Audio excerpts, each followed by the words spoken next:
नमस्कार। Janaki FM 106 megahertz Janaki समाचार में अपने के स्वागत है। राजन से सुनल जाओ समाचार। एखनु का मुख्य समाचार।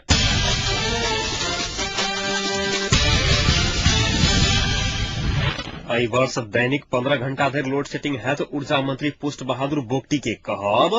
सर्लाहिक बरहतवा में आई दोपहर कुकर बम भेल विस्फोट। पूर्व राजा त्रिभुवन के सालिक हटावा के निर्णय कलक मंत्री परिषदक बैसार।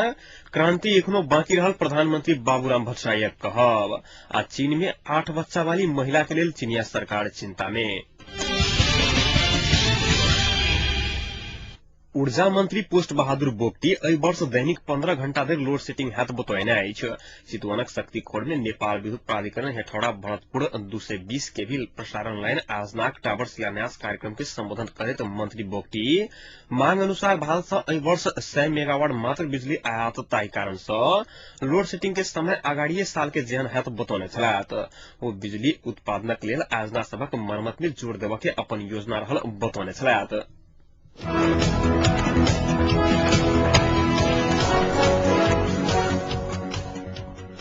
सर्लाहिक बरहतवा में आई दोपहर कुकर बम विस्फोट भेल अछि। दोपहर 4:30 बजे भेल विस्फोट में 14 वर्षीय संजीव राय बमक छर्रा सँ घायल भेल अछि। हुनक स्थानीय स्तर में स्थानीय चौकी में उपचार भऽ रहल आ स्थिति सामान्य रहल प्रहरी जनौलक अछि। बरहतवा गाविस वार्ड नंबर 4 मछली बाजार में 1 लीटर कुकर बम विस्फोट भेल स्थानीय वासी सब बतौने अछि। घटना बारे अनुसंधान भऽ रहल बरहतवा स्थित इलाका प्रहरी कार्यालय प्रहरी निरीक्षक मदन यादव जानकारी देलनि। व्यस्त बाजार बीच में नायलन के झोरा में राखल गेल बम विस्फोट भेल स्थानीय पत्रकार राम कुमार नेपाल जानकारी दिलनि। विस्फोट स्थल में तराई डिफेंस आर्मी लिखल पर्चा भेटल प्रहरी जनौलक अछि।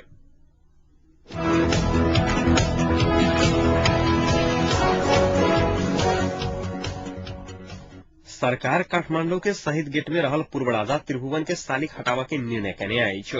आई बैसल मंत्री परिषदक बैसार से पूर्व राजा त्रिभुवन के सालिक नारायणटी संग्रहालय में राख के निर्णय कने सरकारक प्रवक्ता नारायण काजी श्रेष्ठ प्रकाश जानकारी दिलनि। तहिना क मंत्री परिषदक बैसार से काठमांडू उपत्यका खाने पानी लिमिटेड प्रमुख सँ धर्मदेव बजीमय के अवकाश देव के आ कैम मुकाम प्रमुख में राम कुमार यादव के नियुक्त करे के निर्णय कयल गेल अछि।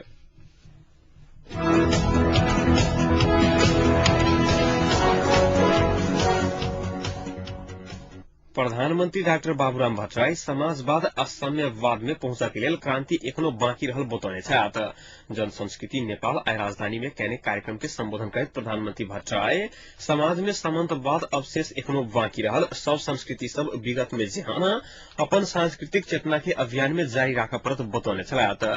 एखन धरि प्राप्त राजनीतिक उपलब्धि सबक रक्षा के लेल कलाकर्मी सबक सक्रियता एखनो आवश्यक रहल प्रधानमंत्री के कहब छलनि। कार्यक्रम में रमेश रायन जेबी टुहरे जीवन सेवा लगायतक जनवादी कलाकार सब गीत तथा संगीत प्रस्तुत कयने छल।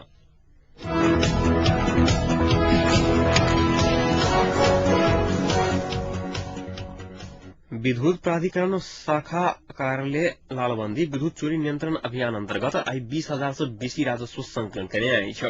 प्राधिकरण शाखा से खटल चोरी नियंत्रण टोली बीतल बुध दिन सासापुर आ अत्रौली से सामान बरामद क क लौने में से कार्रवाई क क 20,696 रुपया राजस्व संकलन कयने अछि।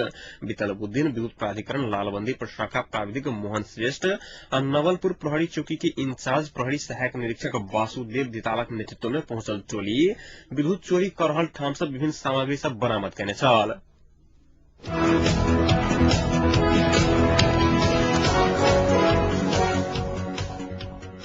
सिरहाक 7 गाविस में सुपानेट झूल वितरण कयल जायत।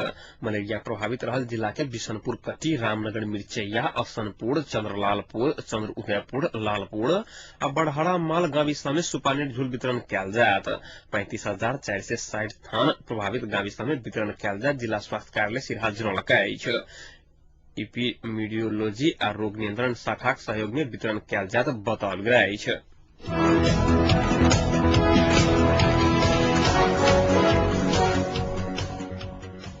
द्वंद्वकाल में भेल सब घटना में आम माफी देवा लागल कहैत सिंहदरबार दक्षिण गेट में धारणा में बैठल अधिकार कर्मी सबके पुलिस गिरफ्तार कयलक अछि। द्वंद्वकाल में भेल बलात्कार बाहे के घटना में आम माफी लेवा के जगह बेपत्ता खोजबीन आ सत्य निरूपण तथा मेल मिलाप आयोग गठन संबंधी विधेयक पारित करल लागल कहैत अधिकार कर्मी सब धरना में बैठल छल। आम माफी विरूद्ध नागरिक संजाल के बैनर में दक्षिण गेट में धरना में बैठल चरण पटराई, कपिल श्रेष्ठ सहित 45 गोटे अधिकार कर्मी के पुलिस निषेधित क्षेत्र तोड़ने कहत गिरफ्तार कयलक। धरना में बैठ आगू अधिकार कर्मी सब सभामुख सुभाष नेमुआन के ध्यानाकर्षण पत्र बुझौने छल। ध्यानाकर्षण पत्र में विधान समिति में विचाराधीन अवस्था में रहल विधेयक के संशोधन नहीं क हुबहु रूप में पारित करे के मांग कयल गेल छल। अधिकार कर्मी विधेयक के दल सब संशोधन कऽ आम माफी देबऽ जकाँ पारित करऽ लगला में आपत्ति जनौलक अछि। ध्यानाकर्षण पत्र में गंभीर प्रकृति के अपराध में संलग्न सबके आम माफी देबऽ जकाँ राजनीतिक सहमति नहीं कर मानव अधिकार संबंधी अंतर्राष्ट्रीय मूल्य मान्यता के ध्यान देबा आग्रह कयल गेल अछि। सत्य निरूपण तथा मेल मिलाप आयोग आ बेपत्ता छानबीन आयोग गठन संबंधी विधेयक हाल व्यवस्थापिका संसद विधान समिति में विचाराधीन अवस्था में रहल अछि। विस्तृत शांति समझौता में वो अयोग्य सबके गठन करऽ के उल्लेख भेल छल। मुदा हाल धरि आयोग गठन संबंधी विधेयक पारित नहीं भेला कारण आयोग गठन में अबेर भऽ रहल बताओल गेल अछि।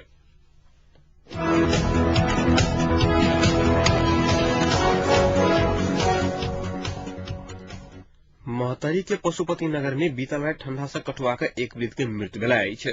मृत्यु होबा वाला में पशुपति नगर के 70 वर्षक सीता देवी तम्पा रहल अछि। एहि के संगे महतरी में ठंडी से कठुआ के मरऽ वाला के संख्या 28 पहुंचल अछि। एहि बीच पूर्व पश्चिम राजमार्ग अंतर्गत कपिल वस्तु के वड़कुलपुर गाविस वार्ड नंबर 9 डुमरा में आई सड़क दुर्घटना में पड़ कर एक गोटे के मृत्यु भेल अछि। दुर्घटना के बाद क्षतिपूर्ति के मांग करैत मृतक के परिवारजन तथा स्थानीय वासी सब 3 घंटा राजमार्ग अवरुद्ध कयने छल। सहमति के बाद बंद खुलाओल गेल त ठक्कर देबऽ वाला गाड़ी के पहचान होबऽ नहीं सकला से खोजी कार्य भऽ रहल पुलिस जनौलक अछि।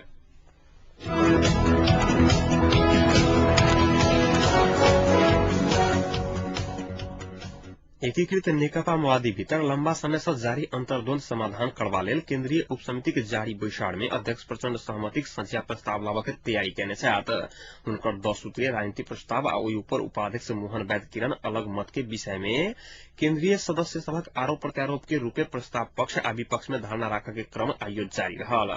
आज बैसार में करीब 2 दर्जन केंद्रीय सदस्य सब प्रस्ताव पक्ष आ विपक्ष में धरना रखलेन अछि। प्रचंडक प्रस्ताव में पक्षधर नेता सब शांति आ संविधान निर्माणक प्रक्रिया आगू बढ़ि गेल कहैत एखनुका अवस्था में वर्तमान में प्रक्रिया से जनयुद्धक लक्ष्य पूरा करबा पर जोर देलनि अछि। एखन जन विद्रोह में जाय वाला बेमौसम में बाजा मात्र रहल अछि हुनक सभक तर्क छलनि। एम्हर वैद्य पक्षक केंद्रीय सदस्य सब एखनुका अवस्था में शांति आ संविधानक काज आगू बढ़ल गेल तऽ जनयुद्धक लक्ष्य पूरा नहीं हेतैक उल्लेख करैत जन विद्रोह से अपन अनुकूल संविधान निर्माण करऽ के तर्क रखने छलथि। अध्यक्ष प्रचंड शांति आ संविधान लेखन के जारी प्रक्रिया के प्राथमिकता में रखैत प्रस्ताव प्रस्तुत केने छथि वैद्य जन विद्रोह में जयबाक प्रस्ताव केने छथि। विगत बुध दिन से जारी बैसार में केंद्रीय सदस्य सबक धरना राखऽ के क्रम समाप्त भ गेलाक बाद प्रस्ताव पेशकर्ता नेता द्वय के जवाब देबाक कार्यक्रम रहल अछि। बैसार पुनः काल्हि 11 बजे के लेल बजाओल गेल अछि।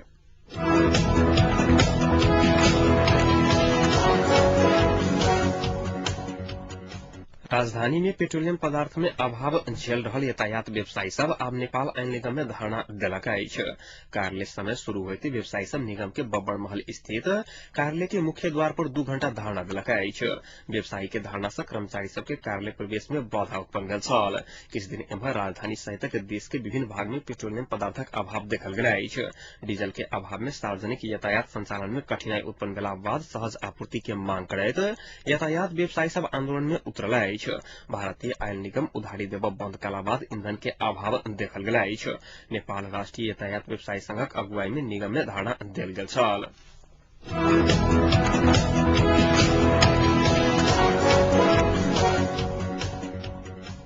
पूर्व भौतिक योजना तथा निर्माण राज्य मंत्री समेत रहल सभासद संजय शाह स्थानीय निकाय भ्रम लूट के अड्डा बनल आरोप लगौने अछि। आई जनकपुर में आयोजित छलफल कार्यक्रम में बजट सभासद शाह जनकपुरक विकास करबा लेल एशियाली विकास बैंक देबऽ लागल परियोजना कोनो भी हालत में घूरन नहीं देब दावा केलनि अछि। एडीबी के परियोजना लाबऽ अपने बहुत प्रयास केने बतबैत सभासद शाह व्यक्तिगत तरीका से हमर धारणा सचिव ओकरा समझल के अपन राज्य मंत्री को तो कम से कम एते काम कराबे पड़ली। तोरा सब दिनू उठे बैठे से ओकरा जने में होटल में खाए 5 स्टार में जाए विदेशी शब्दों ने तू ये बात निजी तरीका से कही सब जब रिक्वेस्ट करके तो फिर वो सब नकारात्मक जवाब देंगे क्योंकि सब फिर मानते बहुत प्रोफेशनल होंगे हम बात पर हाथ जोड़ ली तखिन के हमारा सामने वो कत जापान तो बंद कत मनीला कहाँ बात करके और उसको बेटा बात करके यसो गर्नु पर्यो हजुरको त्यो क्षेत्रमा गएर रिपोर्ट हामीले हेर्नु के आवश्यकता छ यतिलाई हामीलाई इजाजत पाए हामी त्यो गरेर हेर्नु जो वो कन्भर्टर रही बातचीत के हमरा कहा उठी कार्यक्रम में बजट सभासद साल 2047 साल के बाद से बेसी देश में कर्मचारी सब भ्रष्टाचारी भेल दावा करित हो हम मंत्री होइत में हम नहीं रोक सकली ओकर पहली टिकट को आई वो सड़क 5-2 वर्ष से ज्यादा नहीं चलते सही काम भेल तो 15 वर्ष चलती और इतने बड़का सड़क आई बिगड़ जाए तो नेपाल सरकार आगे 25 वर्ष तक नहीं देते पैसा मधेश के सड़क में इतने गिर गए पैसा 25 वर्ष तक नहीं देते भ्रष्टाचार कितने बड़का नेक्सस है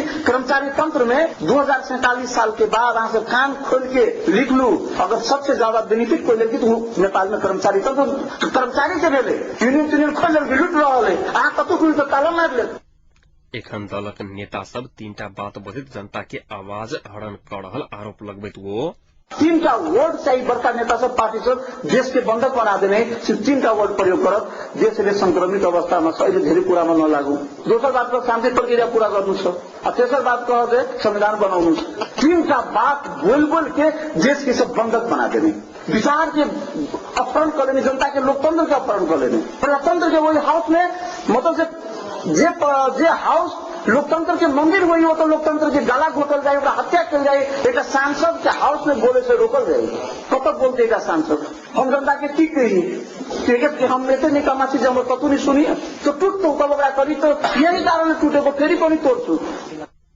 जनता सब साथ दिला पर अपने जनकपुर के विकास क्रम में हर समय तत्पर रहल बतबैत शाह एक जनता के प्रतिनिधि जनता के साथ में तो बहुत कुछ कर सकते अहाँ सब हमारा साथ दिए तो हम एतक के सब चीज बदल ले विकासशील भ सकिए नागरिक समाज भ सकिए और ओकरा पछाड़ी हम हमरा पछाड़ी तो सब रहा तो तोरा दल के दिला लाग जेतो एक उनाउती तक के संस्कार बिगाड़ दे नहीं सब क्लब कोई कोनो नेता के कोनो संघ संस्था कोनो नेता के होना या पार्टी के होना है इस समाज के पूरी पुष्ट होना बराबर अहाँ जो युवा समाज विकृति के विसंगति के या समाज के बनाने के काम करते जेकरा कति परिचय करलक है बूथ लुटेरा के तौर पर परिणत कर दीजिए ये तो संस्था के आदमी क्लब के आदमी की हम बात वही काल में हमरा कोई गलती करी लेकिन की तो बिगड़ल चीज ठीक कर पड़े नहीं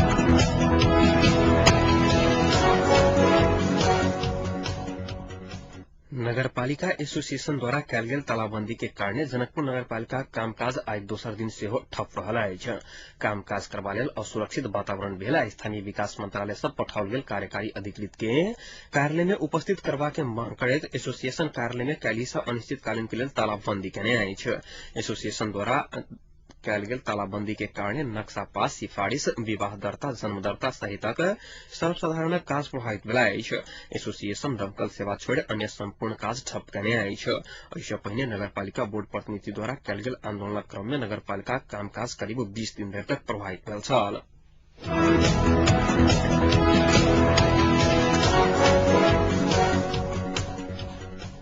चीन में एक महिला के 8 बच्चा सरकार के नाक में दम कदने अछि मात्र एक बच्चा के नीति वाला चीन में एक परिवार में 8 बच्चा भेला से चिंता के विषय बनल अछि चीन के मीडिया के अनुसार ई महिला दूटा सरोगेट मदर के मदद लेले छली एहि में से एक गोटे के 4 गो लड़का के जन्म देलक तो दोसर 4 गो लड़की के मुदा एक सरकारी पत्रिका में कहल गेलै जे महिला दूटा बच्चा के अपने जन्म देली और 6टा के बच्चा के लेल सरोगेसी से सहारा लेले छली रिपोर्टर्स के अनुसार ई दंपति IVF 10 लाख युआन यानी करीब 85 लाख रुपया खर्च केने छली चीन में एहन प्रविधि के प्रयोग कर रोक लगाओल गेल अछि जनसंख्या पर नियंत्रण के लेल चीन में एकटा से बेसी बच्चा भेला पर जरिमाना तीर पड़ैत अछि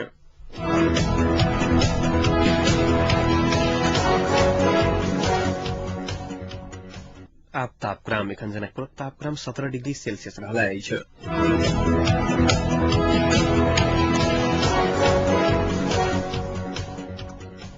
प्रमुख समाचार अंत में एक बेर फिर से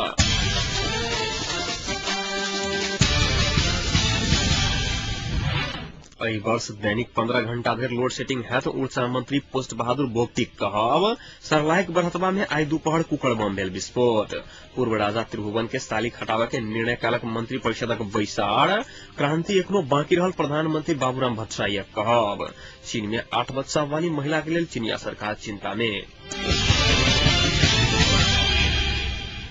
अहिक संग आजुक जानकी समाचार एतै सम्पन्न होइतै। समाचार कक्षक संपूर्ण सहकर्मी के संग हम राजन आज्ञा चाहब। समाचार के दोसर बुलेटिन के संग चित्र बैठा करब ताधर के सुनते रहे जानकी FM 106 मेगाहर्ट्ज। नमस्कार।